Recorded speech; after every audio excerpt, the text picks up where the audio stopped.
అణ్వాయుధాల తయారీతో అమెరికాకు సవాలు విసురుతున్న ఇరాన్ తాజాగా 2000 కిలోమీటర్ల దూరంలోని లక్ష్యాలు ఛేదించగల ఖైబర్ బాలిస్టిక్ క్షిపణిని పరీక్షించింది.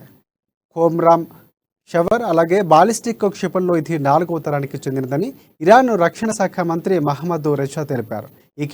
ఈ క్షిపణిని తక్కువ వ్యవధిలోనే ప్రయోగించేందుకు సిద్ధం చేయవచ్చని వెల్లడించారు. క్షిపణిని విజయవంతంగా ప్రయోగించినట్లు చూపుతున్న వీడియోను ఆయన విడుదల చేశారు. అమెరికా ఐరాపతో ఉద్రిక్తతలు కొనసాగుతున్న ఇరాన్ తన క్షిపణి ప్రయోగాలు కొనసాగిస్తూనే ఉంది. తమ స్వీయ రక్షణ కోసమే ప్రయోగాలు చేపడుతున్నామని ఇరాన్ తేల్చి చెబుతుంది. ఇజ్రాయెల్తో కొనసాగుతున్న ప్రాంతీయ ఉద్రిక్తతలు కూడా ఇరాన్ క్షిపణి ప్రదర్శనకు ఒక కారణమని నిపుణులు భావిస్తున్నారు. క్షిపణి ప్రదర్శనలో భాగంగా ఆల్ ఆక్సా మసీదులో డోమ్ ఆఫ్ ది రాక్ సూక్ష్మ చిత్రాన్ని ఇరాన్ ప్రదర్శించింది. ఇది యూదులకు ముస్లింలకు పవిత్ర స్థలం. ఇప్పటికే పాలస్తీనా మిలిటెంట్లకు ఇరాన్ ఆయుధాలు సరఫరా చేస్తోంది.